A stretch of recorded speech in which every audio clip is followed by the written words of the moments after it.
नमस्कार दोस्तों, मैं आपसे कुमार स्वागत करता हूं आप सभी का क्लास 9th के हिस्ट्री के इस सेशन में। तो इस सेशन में हम लोग डिस्कस करेंगे फॉरेस्ट सोसाइटी एंड कॉलोनिज्म यानी चैप्टर 4 जो है उसका ये सेकंड वीडियो है, तो सेकंड पार्ट, और इसी में ये जो चैप्टर है वो समाप्त हो जाएगा। तो स्टार्ट करते हैं हम लोग। आज का जो टॉपिक है हमारा वो स्टार्ट होता है हु कुड हंट, यानी कि कौन शिकार कर सकते थे। तो फॉरेस्ट सोसाइटी और कॉलोनिज्म, मतलब कॉलोनिज्म ने किया क्या था, जो ब्रिटिशर्स थे उन्होंने बहुत सारा रूल बना दिया था। फॉरेस्ट को 3 पार्ट में डिवाइड कर दिया था, रिजर्व फॉरेस्ट, उसके बाद प्रोटेक्टेड फॉरेस्ट और विलेज फॉरेस्ट में। तो उसके बाद लॉ के कारण जो शिकार करने का जो अधिकार था वो भी बहुत सारे जो लोग थे जो जंगल के नज़दीक रहते थे उनसे छीन लिया गया था। तो उसी में हम लोग जानते हैं कि क्या हुआ था।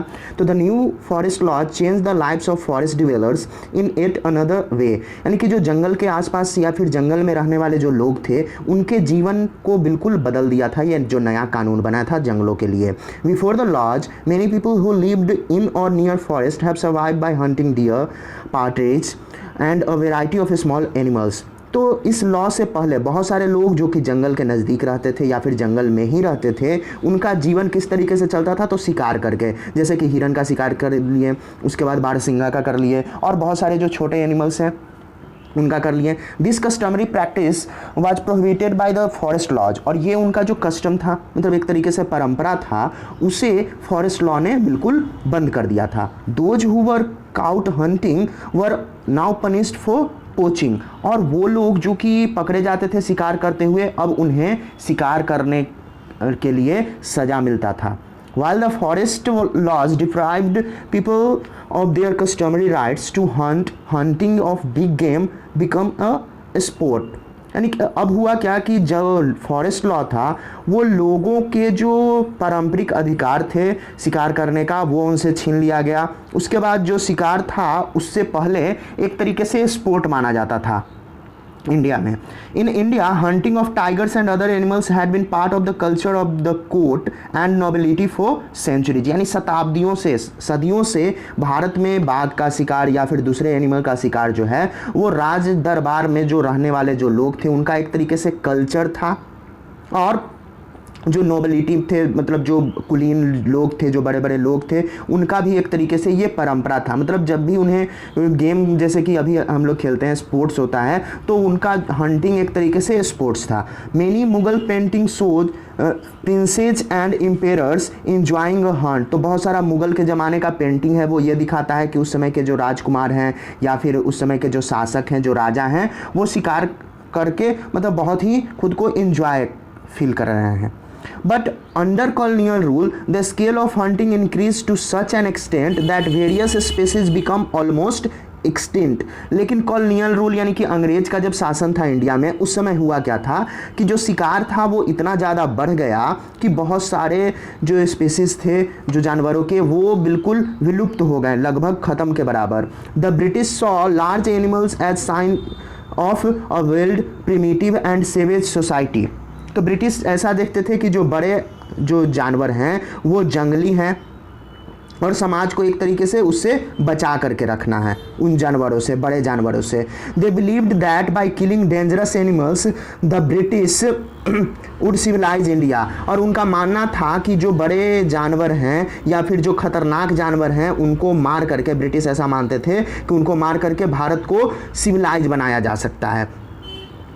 They gave reward for killing of tigers, wolves and other large animals on the grounds that they posed a threat to cultivators। तो वो करते क्या थे कि जो लोग भी बाघ को मारते थे या फिर भेड़िया को मारते थे और भी जो दूसरे बड़े जानवरों को मारते थे, और तो उन्हें इसके लिए पुरस्कार मिलता था, क्योंकि कहा जाता था कि इनसे हुआ क्या कि जो कल्टिवेटर्स हैं यानी जो खेती करने वाले जो लोग हैं उनको सुरक्षा प्रदान किया गया, क्योंकि उन्हें लगता था कि कभी भी ये खेत में आकर के उन पर हमला कर सकते हैं। तो over 80,000 tigers, 1,50,000 leopards, 2 lakh wolves were killed for reward in the period of 1875 to 1925। तो 1875 से 1925 के बीच में ही 80,000 बाघ, 1.5 लाख तेंदुआ, 2 लाख भेड़िए को मार दिया गया था, और इसके बदले इनाम भी दिया गया था जिन्होंने इसे मारा था। Gradually the tiger came to be seen as a sporting trophy, और टाइगर को ऐसा माना जाता था कि वो स्पोर्टिंग ट्रॉफी है, मतलब किसी को भी ट्रॉफी चाहिए तो जाइए और बाघ को मार के आइए। The Maharaja of Surguja alone shot 1157 tigers and 2000 leopards in 1957। तो अकेले महाराजा जो सरगुजा थे उन्होंने 1157 बाघ, 2000 तेंदुओं को 1957 में मार दिया था। अब British administrator George Yule killed 400 tigers. एक ब्रिटिश एडमिनिस्ट्रेटर थे, मतलब वो उसमें पद था उनका ब्रिटिश में, ब्रिटिश सरकार में, उनका नाम था जॉर्ज यूले। उन्होंने अकेले 400 बाघों को मारा था। Initially certain areas of forest were reserve for hunting, और शुरुआत में जंगल का जो कुछ एरिया था वो शिकार के लिए ही रिजर्व कर दिया गया था, यानी कि यहाँ लोग जाएंगे जिनको भी शिकार करना है वहाँ जाकर के शिकार करेंगे। Only much later did environmentalist and conservators begin to argue that all the species of animals needed to be protected and not killed। तो ये तब तक चलता रहा जब तक कि पर्यावरणविद, उसके बाद जो संरक्षक जो लोग थे, उन्होंने जब तक ये नहीं कहा कि ये सब जो जानवरों की जो प्रजाति हैं उन्हें बचाया जाना चाहिए, इन्हें मारना नहीं चाहिए। तो यहाँ एक फिगर में देख सकते हैं कि कितना सारा ये बाघ जो है वो मारा गया है। तो ये क्या है, Lord reading hunting in Nepal. Nepal का जो सीन है, यहाँ पे इतने सारे बाघ को मार दिया गया है। तो count the dead tiger in photo when British colonial official and raja went hunt, they were accompanied by a whole retinue of servants. मतलब जब भी वो जाते थे शिकार करने तो उनके साथ बहुत सारे नौकर चाकर भी जाते थे। Usually the tracking was done by skilled village hunters and the sahib simply fired the shot. और ट्रैक कौन करते थे, मतलब पता लगाते थे कि हाँ यहाँ पे बाघ छिपा हुआ है या यहाँ आराम कर रहा है। तो जो लोकल जो स्किल्ड विलेज हंटर्स होते थे, गांव के जो शिकारी होते थे, वो पता लगाते थे कि यहाँ बाघ है, और जो साहब होते थे, जो ब्रिटिश ऑफिसर या फिर राजा, वो केवल उस पर फायरिंग करते थे। तो इस तरीके से देखिए कितने सारे बाघों को मार दिया गया है। अब new trades, new employments and new services. तो नए व्यापार, नए रोजगार और नए सेवाएं। So while people lost out in many ways after the forest department took control of the forest, some people benefited from the new opportunities that had opened up in trade. तो जबकि कुछ लोगों को बहुत तरीके से, एक तरीके से नुकसान हुआ था जब फॉरेस्ट डिपार्टमेंट ने जंगलों पर अपना कब्जा कर लिया, लेकिन कुछ लोगों को इससे फायदा भी हुआ था क्योंकि उन्हें नया मौका मिला था, व्यापार का रास्ता उनके लिए खुल गया था। Many communities left there traditional occupation and started trading in forest products. तो बहुत सारे जो समुदाय के लोग थे उन्होंने अपना पारंपरिक जो पेशा था उसे छोड़ करके और नया पेशा अपना लिया। मतलब उन्होंने करना क्या शुरू कर दिया कि जो भी फॉरेस्ट के प्रोडक्ट्स थे उसे बेचने लगे। This happened not only in India but across the world. ये केवल भारत में ही नहीं हुआ बल्कि संसार के सभी भागों में। फॉर एग्जाम्पल अगर हम देखें तो with the growing demand of rubber in the mid 19th century, the Mundurucu peoples of the Brazilian Amazon who lived in villages on high ground and cultivated manioc began to collect latex from wild rubber trees for supplying to traders।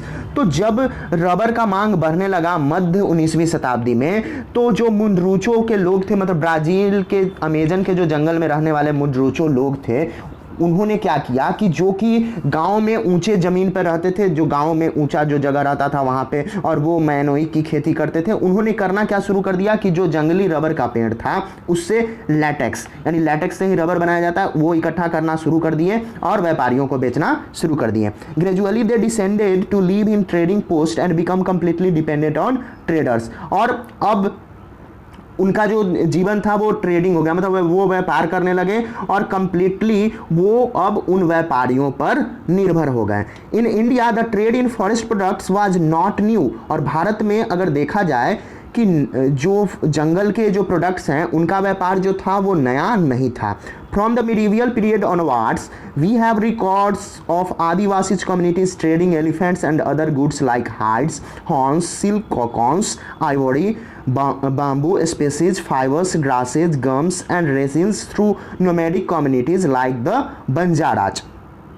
तो मध्य period से ही, मतलब मध्य इतिहास काल से ही हम लोगों ने देखा है, हमारे पास रिकॉर्ड है कि जो भी आदिवासी कम्युनिटीज़ रहते थे वो व्यापार करते थे किसका, तो हाथियों का, और जो दूसरे गुड्स जैसे कि हाइड्स हो गया, उसके बाद हॉर्न जो गेंडा का सींग होता है वो हो गया, या फिर और किसी का सींग, उसके बाद सिल्क कोकोन्स हो गए, उसके बाद आइवरी हाथी दांत हो गया, बम्बू, उसके बाद बहुत सारे मसाले, कपड़े, घास, गोंद, गम, रेसिन, इन सब को वो बेचते थे किसके थ्रू, तो जो घुमंतु घूमने वाले जो कम्युनिटी समुदाय रहते थे जिन्हें हम बंजारा कहते हैं, उनके थ्रू ये बेच देते थे और वो जाकर के दूसरे जगह बेचते थे। With the coming of the British however trade was completely regulated by the government, और जैसे ही ब्रिटिश यहाँ आए भारत में तो जो व्यापार था वो पूरी तरीके से सरकार के कंट्रोल में आ गया, सरकार के अधीन में। The British government gave many large European trading firms the sole right to trade in the forest products of particular areas. और यूरोपियन ने किया क्या, ब्रिटिश गवर्नमेंट ने, कि बहुत सारे जो ट्रेडिंग फर्म्स थे, यूरोपियन ट्रेडिंग फर्म्स यूरोप के, उन्हें ये अधिकार दे दिया कि फॉरेस्ट के प्रोडक्ट को आप किसी खास एरिया से व्यापार कर सकते हो, मतलब आप ही इकट्ठा करो उनको और आप ही उसे बेचो। Grazing and hunting by local people were restricted, और जो स्थानीय नागरिक थे उन्हें जानवरों को चराना या फिर जानवरों को शिकार करना बिल्कुल वहाँ पे रोक लगा दिया गया। In the process many pastoralist and nomadic communities like the Korava, Karacha, Yerukula of the Madras Presidency lost their livelihoods. तो इसके कारण हुआ क्या कि बहुत सारे जो चरवाहे थे, जो घुमंतु कम्युनिटीज़ थी, जो एक जगह से दूसरे जगह घूमती थी, जैसे कि कोरबा हो गया, कारचा हो गया, येरकुला हो गया, मद्रास के, उनका जो जीवन था, मतलब एक तरीके से जीविकोपार्जन का जो साधन था वो उनसे छीन लिया गया, क्योंकि अब वो जानवरों को चराएंगे नहीं, चरा कर ही अपना जीविकोपार्जन करते थे, तो चराने के लिए कोई जगह है ही नहीं, तो उनका जीवन कैसे यापन होगा। Some of them began to be called criminal tribes and were forced to work instead in factories, mines and plantation under government supervision। उनमें से कुछ को क्रिमिनल ट्राइब्स, यानी कि एक तरीके से कहा जाए कि क्रिमिनल जाति के लोग के नाम से पुकारे जाने लगे, और उन्हें फोर्सली गवर्नमेंट ने किया क्या कि उन्हें फैक्ट्रीज में या फिर खदान में या फिर कहीं भी प्लांटेशन का वर्क था वहाँ पे उन्हें काम दे दिया। New opportunities of work did not always mean improved well-being for the people। यानी कि नया जो मौका होता है किसी भी काम का, वो हमेशा लोगों के लिए ज़रूरी नहीं है कि अच्छा ही होगा। In Assam, both men and women from forest communities like Santals and Orans from Jharkhand and Gonds from Chhattisgarh were recruited to work on tea plantation। तो असम में दोनों, मतलब महिला पुरुष दोनों, जो फॉरेस्ट कम्युनिटीज़ के थे, जैसे कि संथाल हो गया और ऑरेंज हो गए झारखंड से, उसके बाद गोंड्स हो गए छत्तीसगढ़ से, इन सब को असम में चाय बागान में भेज दिया गया, मतलब आप जाइए और चाय का प्लांट लगाइए, उसके बाद चाय प्लांटेशन से उसकी पत्तियां तोड़िए। Their wages were low and conditions of work were very bad. तो उनका जो वेतन था वो बहुत कम था और उनका जो काम करने का जो कंडीशन था वो भी बिल्कुल बेकार था, यानी उन्हें बहुत ज़्यादा काम करवाया जाता था। They could not return easily to their home village from where they had been recruited. यानी कि जहाँ उन्हें नौकरी दिया गया था वहाँ से वो अपने ग्राम के जो होम विलेज था, मतलब घरेलू जो गांव था, वहाँ भी वो नहीं वापस आ सकते थे। इस तरीके से, मतलब एक तरीके से बंधुआ मजदूर जो कहते हैं वैसा उनका स्थिति हो गया था। अब रिबेलियन इन द फॉरेस्ट, यानी कि जंगल में अब विद्रोही कौन आ गए, तो इसके बारे में अब हम जानेंगे। तो in many parts of India and across the world forest communities rebelled against the chains that were being imposed on them। तो भारत में और भारत के साथ साथ संसार के दूसरे जगहों में भी जो भी जंगल के समुदाय के जो लोग थे उन्होंने विद्रोह करना शुरू कर दिया। किसका, तो जो भी बदलाव उन पर थोपा जा रहा था उन सभी चीज का उन्होंने विद्रोह करना शुरू कर दिया। The leaders of this movements against the British like Sidhu and Kanu in Santhal Pargana, Birsa Munda of Chota Nagpur और Alluri Sitaram Raju of Andhra Pradesh are still remembered today in songs and stories. तो लीडर्स, बहुत सारे नेता हुए इन क्रांति के, मतलब जो उनका मूवमेंट था उनमें, जो कि ब्रिटिश के अगेंस्ट था, जैसे कि सिद्धू और कानू संथाल परगना में, उसके बाद बिरसा मुंडा छोटा नागपुर, यानी झारखंड में हम लोग बिरसा मुंडा को जानते हैं। उसके बाद अल्लूरी सीताराम राजू को आंध्र प्रदेश में जाना जाता है, अभी भी वहाँ के जो गीत हैं, जो कहानियाँ हैं, उनमें अभी भी उनको याद किया जाता है। We will now discuss in detail one such rebellion which took place in the kingdom of Buster in 1910। तो अब हम डिटेल में जानेंगे एक ऐसे विद्रोही के बारे में जो कि बस्तर में थे, मतलब ये छत्तीसगढ़ में है। 1910 में वो रिबेलियन थे, उनके बारे में जानेंगे। तो अब बस्तर के बारे में जानते हैं कि वहाँ के लोगों का कंडीशन उस समय क्या था, मतलब अभी भी वहाँ आदिवासी लोग बहुत ज़्यादा हैं। तो the people of Bastar is located in the southern most part of the Chhattisgarh and borders Andhra Pradesh, Orissa and Maharashtra. तो बस्तर कहाँ है? तो छत्तीसगढ़ के जो दक्षिणी भाग है वहाँ पे, और इसका बॉर्डर है बस्तर का अगर देखा जाए तो आंध्र प्रदेश, उड़ीसा और महाराष्ट्र से ये लगे हुए हैं। The central part of Bastar is on a plateau. और जो मध्य भाग है बस्तर का वो एक तरीके से पठार पर है, मतलब पठारी नुमा है, वहाँ खेती भी उतने अच्छे से नहीं हो पाता है। To the north of this plateau is the Chhattisgarh plain and to its south is Godavari plain. और इस प्लेट्यू के, मतलब जो प्लेट्यू है बस्तर के सेंटर में, उसके नॉर्थ में छत्तीसगढ़ का जो प्लेन भूमि है, जो समतल भूमि है, और उसके दक्षिण में गोदावरी का प्लेन भूमि है। The river Indravati winds cross Bastar east to west. और इंद्रावती नदी जो है वो बस्तर में पूर्व से होकर के पश्चिम की ओर जाती है। A number of different communities live in Bastar such as Maria and Muria Gonds, Dhurwas, Bhatras and Halbas. तो ये सब जो हैं वो कम्युनिटीज हैं, जो समुदाय हैं जो बस्तर में रहते हैं।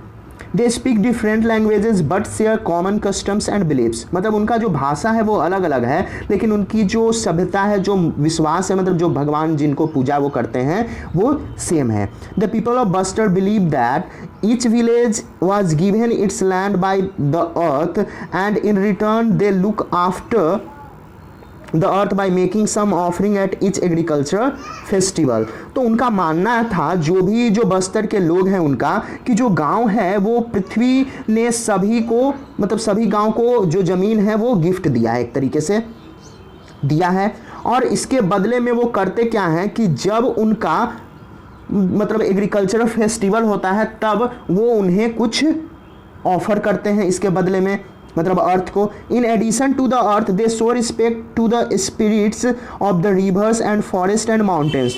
तो अर्थ के अलावा, मतलब पृथ्वी के अलावा, उनका जो मान सम्मान है, मतलब वो रिस्पेक्ट करते हैं नदियों का भी, जंगलों का भी और पहाड़ों का भी वो मानते हैं, इनकी पूजा भी करते हैं बस्तर के लोग। Since each village knows where its boundaries lies the local people look after all the natural resources within that boundary. वो कहते क्या है कि जो गांव है वो अपने बाउंड्री से जाना जाता है, और जो लोकल लोग हैं वो वहाँ के नेचुरल रिसोर्स, यानी कि उनके बाउंड्री के जो अंदर में जो प्राकृतिक संसाधन है उसका ख्याल रखते हैं। If people from a village want to take some wood from the forest of another village they pay a small fee called Devsari, दंड और मान इन एक्सचेंज। तो वो और क्या कहते हैं कि यदि किसी को दूसरे गांव से अगर लकड़ी लेना है तो उसके लिए उन्हें थोड़ा पैसा चुकाना पड़ेगा, और इस पैसे को वो लोग देवसारी, दंड और मान के नाम से जानते हैं। Some villages are also protect their forest by engaging watchmen and each household contributes some grain to pay them। कुछ जो गांव हैं वो अपने जंगलों को वॉचमैन रख करके भी क्या करते हैं, बचा करके रखते थे। हर एक हाउस होल्ड इसके बदले, मतलब उस वॉचमैन को क्या देता था, तो थोड़ा थोड़ा अनाज देता था, मतलब यही उसका पेमेंट होता था। Every year there is one big hunt where the headman of village in the pargana cluster of village meet and discuss issues of concern including forest. तो प्रत्येक साल एक बड़ा, एक तरीके से शिकार होता था, जहाँ मतलब लोग इकट्ठे होते थे, जहाँ गांव के जो मुखिया होते थे, जिन परगना में, जिनको गांव का जो क्लस्टर होता है उसको परगना कहते हैं, वहाँ पे सब लोग मिलते थे और बहुत सारी चीज़ें जो होती थी गांव के विकास को लेकर के, और भी जो जंगल से संबंधित, उसके बारे में लोग चर्चा करते थे। The fears of the people. अब हम जानेंगे कि लोगों में क्या डर था। तो when the colonial government propose to reserve 2/3 of the forest in 1905 and stop shifting cultivation, hunting and collection of forest produce, the people of Bastar were very worried. तो जब कॉलोनियल गवर्नमेंट ने ऐसा प्रपोजल रखा कि जो जंगल है, 1905 में ये प्रपोजल रखा गया था कि जो जंगल है उसके 2/3 भाग को रिजर्व कर दिया जाएगा, उसके बाद शिफ्टिंग कल्टीवेशन को रोक दिया जाएगा, शिकार को रोक दिया जाएगा, और जो लोग जंगल से उसका जो प्रोड्यूस है, जो भी उत्पादन होता है उसका कलेक्शन करते हैं, उसे रोक दिया जाएगा। तो जो बस्तर के जो लोग थे वो बिल्कुल चिंतित हो गए। सम village were allowed to stay on in the reserved forest on condition that they worked free for the forest department in cutting and transporting trees and protecting the forest from fires।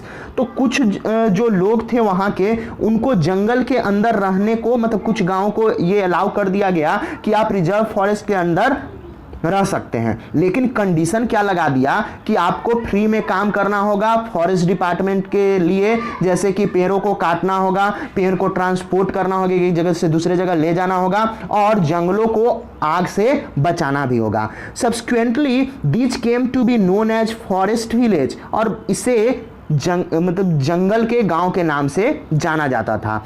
People of other villages were displaced without any notice or compensation, यानी कि जो दूसरे गांव के जो लोग थे उनको वहां से हटा दिया गया, ना ही कुछ नोटिस दिया गया और ना ही कोई मुआवजा। For long, villagers had been suffering from increased land rents and frequent demands for free labor and goods by colonial official। तो बहुत लंबे समय से जो गांव के जो लोग थे, ग्रामीण थे, वो जो लैंड रेंट्स बढ़ रहे थे, जो उन पर टैक्स लगाया जा रहा था वो बढ़ रहे थे, उससे तो प्रभावित थे ही। अब जो कॉलोनियल ऑफिशियल्स थे उनसे डिमांड करने लगे कि आपको फ्री में काम करना है और गुड्स भी, मतलब सामान भी देना है। Then came the tribal famine in 1899, 1900 and again in 1907, 1908। उसके बाद बहुत ही भयानक अकाल आया 1899 से 1900 के बीच में, और फिर दोबारा 1907 से 1908 के बीच में। Reservation proved to be the last straw, और रिजर्वेशन जो था वो सबसे अंतिम एक तरीके से उनके लिए सहारा दिख रहा था। People began to gather and discuss these issues in their village councils, in bazaars and at festival, or where the headmen and priests of several villages were assembled। तो लोग जो थे वो इकट्ठा होने लगे, गांव के जो सभा होते थे उसमें इस बात पर विचार करने लगे, उसके बाद बाजार में इकट्ठे होते थे, जो भी फेस्टिवल होता था वहाँ, और जब कभी गांव के जो मुखिया थे या फिर पुजारी थे वहाँ भी, मतलब वो जहाँ भी रहते थे वहाँ लोग इकट्ठा होकर के इस बारे में बात करना शुरू कर दिए। The initiative was taken by the Dhurwas of the Kanger forest where reservation first took place. तो इसका शुरुआत सबसे पहले हुआ कहाँ, तो कांगड़ के जंगल के जो जनजाति थे ध्रुवाज, उनके द्वारा शुरुआत किया गया, और वहीं सबसे पहले उनको रिजर्वेशन दिया गया। Although there was no single leader, many people speak of Gunda Dhur from village Nethanar as an important figure in the movement. मतलब अब जो इस क्रांति में सबसे इम्पॉर्टेंट एक तरीके से लोग थे, वो उसका कोई लीडर नहीं था, मतलब कोई नेता नहीं था। इसमें बहुत सारे लोग जो थे वो गुंडा धूर के लिए बोलते थे, जो कि नेथनार गांव के थे। In 1910, mango boughs, a lump of earth, chilies and arrows began circulating between village। अब 1910 में ये सारी चीज़ें, यानी मैंगो बाउग हो गया, उसके बाद लंप ऑफ अर्थ हो गया, चिलीज हो गए और एरोज, वो गांव-गांव बांटे जाने लगे। These were actually messaging inviting villagers to रिवेल अगेंस्ट द ब्रिटिश। और ये चीज मतलब तीर वगैरह, ये सब मिर्ची वगैरह देने का मतलब क्या था कि एक्चुअली मैसेज दिया जा रहा था विलेजर्स को, उन्हें इन्वाइट किया जा रहा था कि आप ब्रिटिश के अगेंस्ट खड़े हों। Every village contributed something to the rebellion expenses. और हर एक गाँव जो विद्रोही जो लोग थे, जो सरकार से विद्रोह कर रहे थे, उनके खर्च के लिए कुछ न कुछ सहयोग देता था। Bazaars were looted, the houses of officials and traders, schools and police stations were burned and robbed and grain redistributed. तो बाजार को लूट लिया जाता था, जो घर थे ऑफिशियल्स के, व्यापारियों के, उनको, उसके बाद स्कूल्स को, पुलिस स्टेशन को इसमें आग लगा दिया जाता था, उन पर लूट लिया जाता था और जो भी अनाज इकट्ठा होता था उसे सब में बांट दिया जाता था। Most of those who were attacked were in some way associated with the colonial state and its oppressive laws। और उन्हीं पर अटैक किया जाता था, उन्हीं पर आक्रमण किया जाता था जो किसी न किसी तरीके से कॉलोनियल लोगों से जुड़े थे, मतलब ब्रिटिशर से जो किसी न किसी तरीके से जुड़े थे या फिर उनके जो कानून थे उससे वो संबंधित थे। William ward, a missionary who observed the events, wrote from all directions came streaming into Jagdalpur, police merchants, forest peons, school masters and immigrants.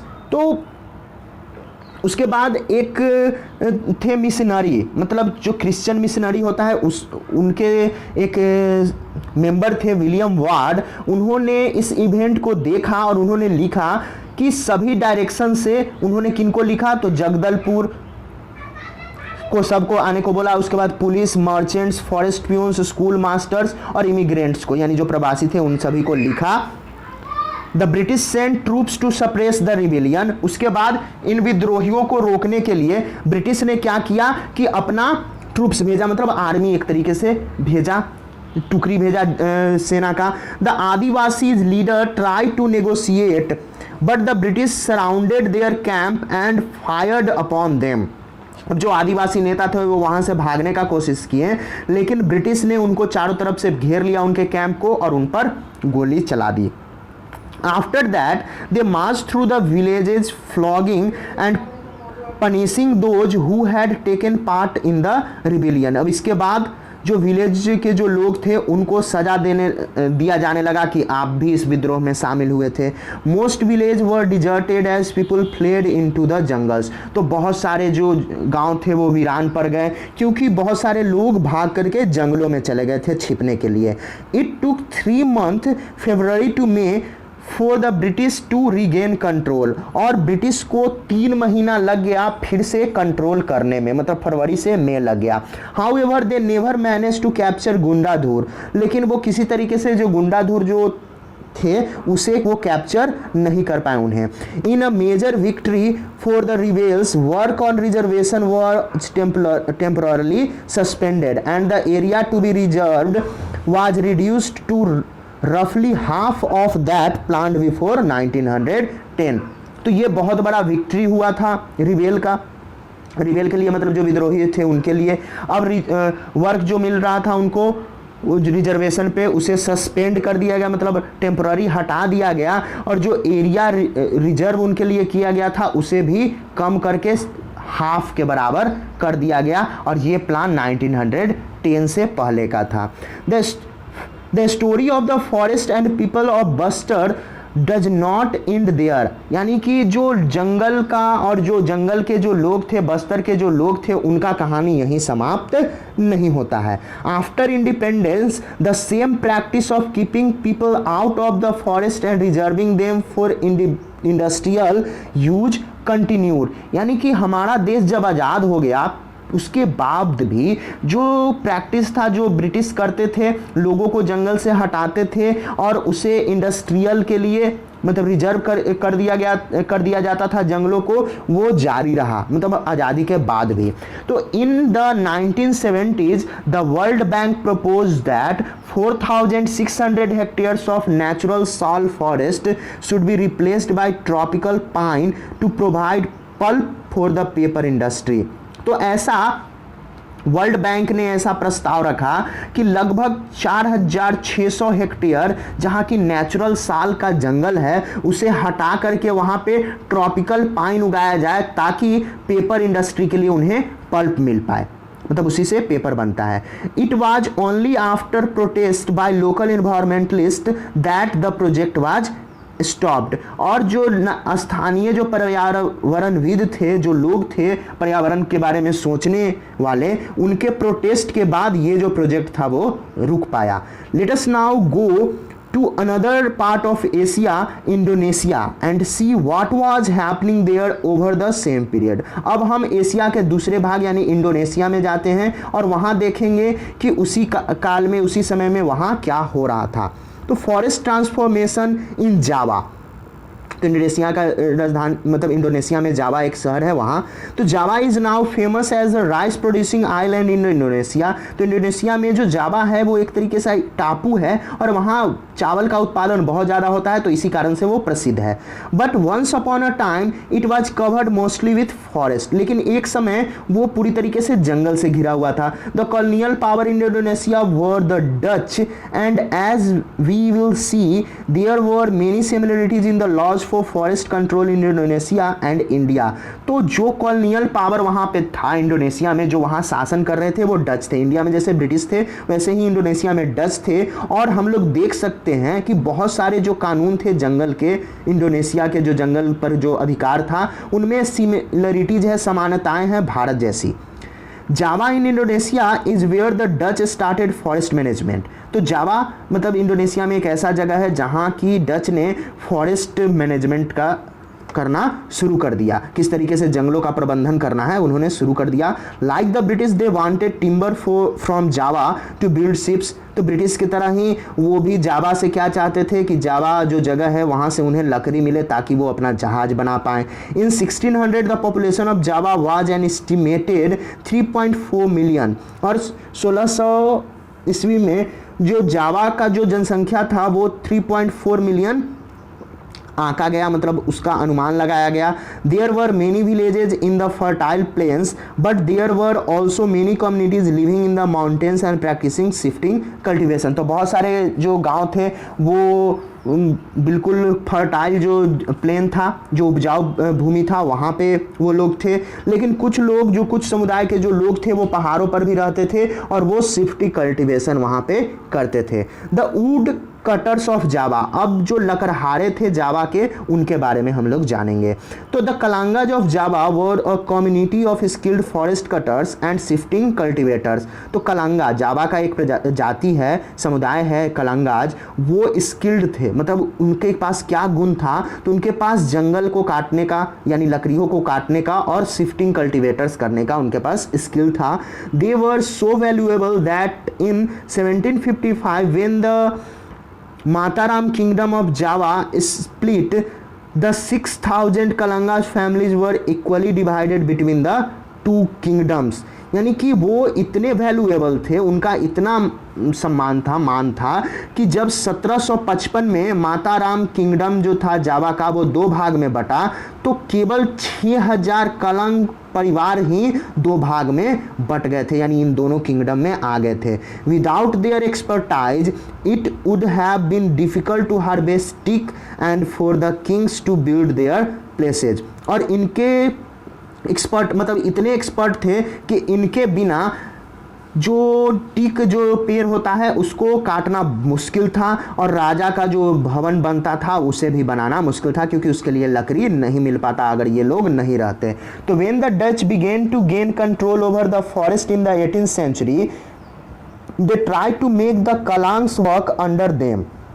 तो जब डच ने 18वीं शताब्दी में वहाँ के जंगलों पर अपना आधिपत्य मतलब अपना कंट्रोल जमाना शुरू कर दिया, तो उन्होंने कोशिश किया कि जो कलंग वहाँ की जो कम्युनिटी है वो उनके अंतर्गत काम करे, उनके अधीन काम करे। In 1770 the Kalangs resisted by attacking a Dutch fort at Joana but the uprising was suppressed. तो 1770 में कलंग्स को रोक दिया। कलंग्स ने क्या किया कि डच का जो आक्रमण था जोआना के किला पर उसे रोक दिया।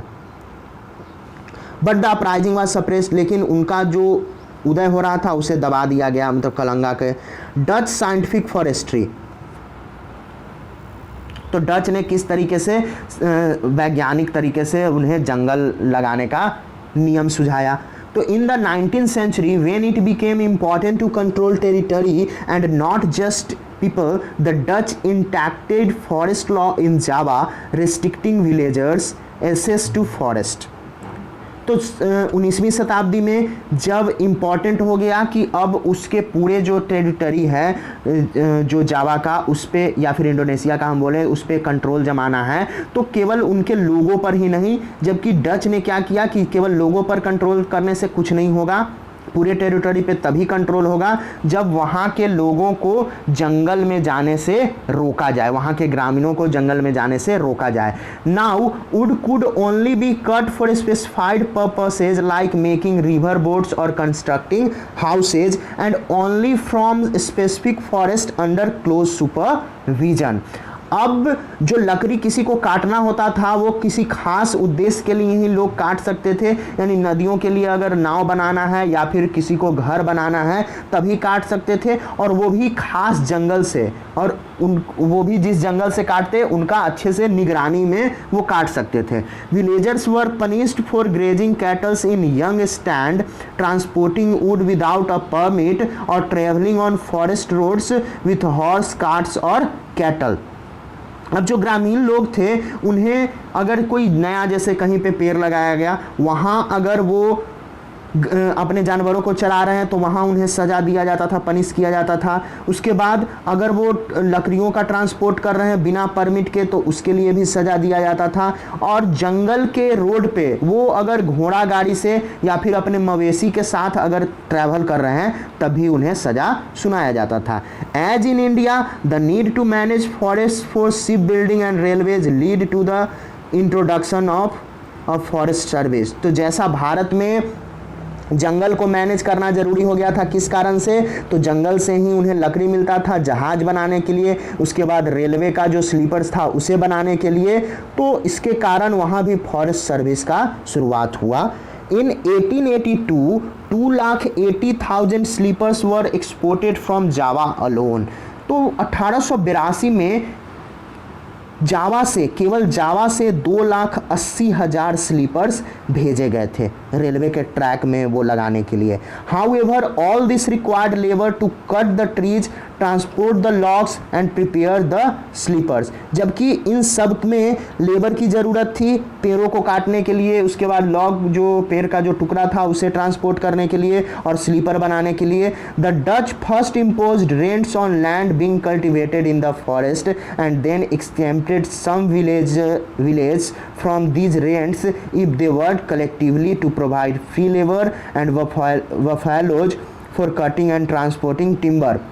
तो सबसे पहले डच ने किया क्या कि उनके ज़मीन जो जंगल के अंदर थे जहाँ पे वो लोग कल्टीवेशन करते थे, जो फसल उगाते थे, उन पर सबसे पहले बहुत ज़्यादा रेंट लगा दिया गया और तब उनको रेंट को हटाया गया कुछ गांवों से और बोला गया कि मैं आपसे टैक्स कभी नहीं लूँगा। डच ने ऐसा कहा जब आप सब लोग मिल कर के हमारे लिए फ्री में काम करोगे और अपने भैंसों को लाओगे जिससे कि आप ट्रांसपोर्ट करोगे, इन लकड़ियों को एक जगह से दूसरे जगह ले जाओगे। This was known as the blandongdiensten system. इसे ब्लैंकडोंग डाइंस्टेन सिस्टम के नाम से जाना जाता है। Later instead of rent exemption, forest villagers were given a small wage, but their right to cultivate forest land was restricted। बाद में अब उन्हें कर से तो छूट दे ही दिया गया था, मतलब रेंट नहीं देना था। अब ग्रामीण जो थे जंगल में रहने वाले उन्हें कुछ इसके बदले, मतलब जो काम कर रहे थे इसके बदले कुछ वेतन भी मिलने लगा, लेकिन जंगल में उनको अब कृषि नहीं करना था, मतलब जंगल में कृषि से उनको बिल्कुल रोक दिया गया। अब हम देखते हैं आगे सेमिन्स चैलेंज। तो सेमिन्स का क्या चैलेंज था, तो around 1890 Surontiko Samin of Randublatung village, a teak forest village, began questioning state ownership of the forest. तो लगभग 1890 में एक इंसान थे जिनका नाम था सुरोनटिको सैनिन, जो कि रेंडुनब्लैटंग गांव के थे इंडोनेशिया के। और वो किस गांव के थे, मतलब वो जंगल का एक गांव था जहां की बहुत सारे टीक के पेड़ थे। वो क्वेश्चन करने लगे कि जंगल पर आखिर किसका कानूनी मतलब अधिकार है, जंगल का मालिक कौन है। He argued that the state had not created the wind, water, earth and wood, so it could not own it। वो कहने लगे कि जो यहाँ के जो राज्य जो कर रहे हैं उन्होंने ना ही हवा बनाया है, ना ही पानी बनाया है, ना ही पृथ्वी बनाया है और ना ही लकड़ी बनाया है, तो इस कारण से वो इस पर अपना अधिकार कैसे जमा सकते हैं। Soon a widespread movement developed, और जल्द ही एक बृहद कहा जाए कि आंदोलन शुरू हो गया। Amongst those who helped organize it were Samin's son-in-law, और इन सब में जो ऑर्गेनाइज हुए मतलब सब लोगों को इकट्ठा किए वो सेमिन का सन इन लॉ थे। By 1907 3000 families were following his ideas, और 1907 तक जो लोगों को इकट्ठा किया गया था उनमें से 3000 परिवार के लोगों ने इनके विचारों को मानना शुरू कर दिया। Some of the Saminists protested by lying down on their land when the Dutch came to survey it, while others refused to pay taxes or fines or perform labor। अब कुछ जो सैमनिस्ट थे यानी सैमीन को मानने वाले जो लोग थे वो किस तरीके से प्रोटेस्ट किए मतलब विद्रोह किए डच का। तो जब भी डच आते थे सर्वे करने उनके ज़मीन पर तो वो वहाँ पे लेट जाते थे, और कुछ लोगों ने उनको टैक्स देने से मना करने लगे। उसके बाद बोले कि ना ही मैं आपको फाइन दूंगा और ना ही मैं आपके लिए परिश्रम करूँगा। अब हम आगे देखते हैं वार एंड डिफोरेस्टेशन, यानी कि युद्ध और पेड़ों का कटाई। तो the forest world war and the second world war had a major impact on forest. तो जो जंगल का वर्ल्ड वार था और सेकेंड वर्ल्ड वार उसका जंगलों पर बहुत ज़्यादा प्रभाव हुआ। In India working plan were abandoned at this time and the forest department cut trees freely to meet British war needs। तो भारत में वर्किंग प्लान जो था वो इस समय बिल्कुल रोक दिया गया, और फॉरेस्ट डिपार्टमेंट क्या करते थे कि पूरी तरीके से फ्री थे कि वो पेड़ों को काटें और ब्रिटिश की जो युद्ध में ज़रूरत थी उसे पूरा करें। In Java just before the Japanese occupied the region the Dutch followed a scorched earth policy destroying saw mill and burning huge piles of gigantic logs so that they would not fall into Japanese hand।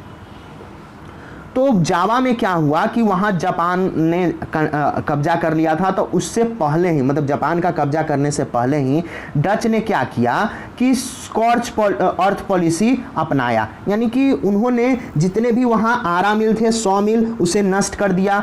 बहुत ज़्यादा जो teak के log थे लकड़ी थे उसे उन्होंने नष्ट कर दिया ताकि वो जो है वो जापानी के हाथ में ना पड़े। उनका ढेर वो लोग लगा करके रखे हुए थे टीक के लॉग का, उसे भी ख़त्म कर दिया, नष्ट कर दिया। The Japanese then exploited the forest recklessly for their own war industries forcing forest villagers to cut down forest. उसके बाद जब जापानी वहाँ पे आए तो उन्होंने जंगलों को अंधाधुंध कटाई शुरू कर दिया अपने युद्ध के ज़रूरतों के लिए, और वहाँ के जो फॉरेस्ट विलेजर्स थे जंगल में रहने वाले जो ग्रामीण थे उनको पर फोर्स किया गया कि आप जाइए और जंगल की लकड़ियों को काट करके हमारे लिए ले आइए। Many villagers used this opportunity to expand cultivation in the forest, और बहुत सारे ग्रामीणों को लगा कि ये उनके पास मौका है कि अपना कृषि भूमि को फैलाया जाए, मतलब जिस जगह से जंगल काट देते थे वहाँ अपना खेती करना शुरू कर देते थे। After the war it was difficult for the Indonesian forest service to get this land back, और युद्ध के बाद जो इंडोनेशिया का फॉरेस्ट सर्विस था उसे इस ज़मीन को वापस प्राप्त करने में बहुत मुश्किल हुई थी। As in India peoples need for agricultural land had brought them into conflict with the forest department's desire to control the land and exclude people from it। तो भारत में क्या हुआ था कि जो लोगों की ज़रूरत थी कृषि के भूमि के लिए, उसके कारण उनको एक तरीके से लड़ाई होने लगा। किससे? तो फॉरेस्ट डिपार्टमेंट से। उनका इच्छा जो था ज़मीन पे कंट्रोल करने का और लोगों को वहाँ से हटाने का, जिस कारण लोगों का फॉरेस्ट डिपार्टमेंट से झगड़ा होने लगा। अब आगे हम लोग देखते हैं न्यू डेवलपमेंट्स इन फॉरेस्ट्री। तो कैसे फॉरेस्ट्री में यानी जंगलों में नए विकास हुए। तो since the 1980s governments across Asia and Africa have begun to see that scientific forestry and the policy of keeping forest communities away from forest has resulted in many conflicts। तो 1980 तक गवर्नमेंट एशिया में, Africa में उन्होंने ऐसा देखना शुरू कर दिया कि साइंटिफिक फॉरेस्ट्री और जो पॉलिसी है जंगल के जो लोग को वहाँ से दूर करने का, जिसके कारण बहुत ज़्यादा उनमें एक तरीके से झगड़ा हो रहा है, उन पे एक क्या हो रहा है, बकझक हो जा रहा था, कॉन्फ्लिक्ट हो रहा था। तो conservation of forest rather than collecting timber has become a more important goal. अब जंगलों का संरक्षण करने के अलावा वो क्या शुरू कर दिए कि वहाँ से टिम्बर कलेक्ट करना ही सबसे इंपॉर्टेंट उनका गोल होना चाहिए। The government has recognise that in order to meet this goal the people who live near the forest must be involved. और इसका मतलब सरकार के इस उद्देश्य को पूरा करने में जो भी स्थानीय लोग हैं जो कि जंगल के नज़दीक रह रहे हैं उनको इसमें शामिल करना ही होगा। In many cases across India, from Mizoram to Kerala, dense forests have survived only because villages protected them in scared groups known as Sarnaj, Devra Kudu, Kan, Rai, etc. तो अगर हम देखें बहुत सारे केसेज भारत में, तो अगर मिजोरम से केरला तक की बात की जाए तो जो घने जंगल थे वो बच पाए क्योंकि जो लोग थे वहाँ के उन्होंने बचाया इन्हें, जिसे सारनास, देवरकुंडू, काम और राय के नाम से जाना जाता है। Some villages have been patrolling their own forest, with each household taking in it turn instead of leaving it to the forest guard। अब कुछ गाँवों में क्या होने लगा कि जो अपने जंगल थे, उनके गांव के जो अगल बगल में जंगल थे, वहाँ लोग पेट्रोलिंग करने लगे। हर एक घर से किसी इंसान का बारी आता था, किसी व्यक्ति का, जो कि जाता था और एक दिन पेट्रोलिंग करता था गाँव जंगल में, जबकि वहाँ पे फॉरेस्ट गार्ड को नहीं रखा गया था। Local forest communities and environmentalist today are thinking of different forms of forest management. तो जो जंगल के स्थानीय निवासी हैं और जो पर्यावरणविद जो लोग हैं वो आज सोच रहे हैं बहुत सारे तरीकों के बारे में, बहुत सारे फॉर्म्स के बारे में कि किस तरीके से फॉरेस्ट को मैनेज किया जाए। तो यहाँ जो आपका chapter forest society and colonialism था वो समाप्त होता है। तो अगले दिन अगले चैप्टर के साथ फिर मिलेंगे। तब तक के लिए धन्यवाद।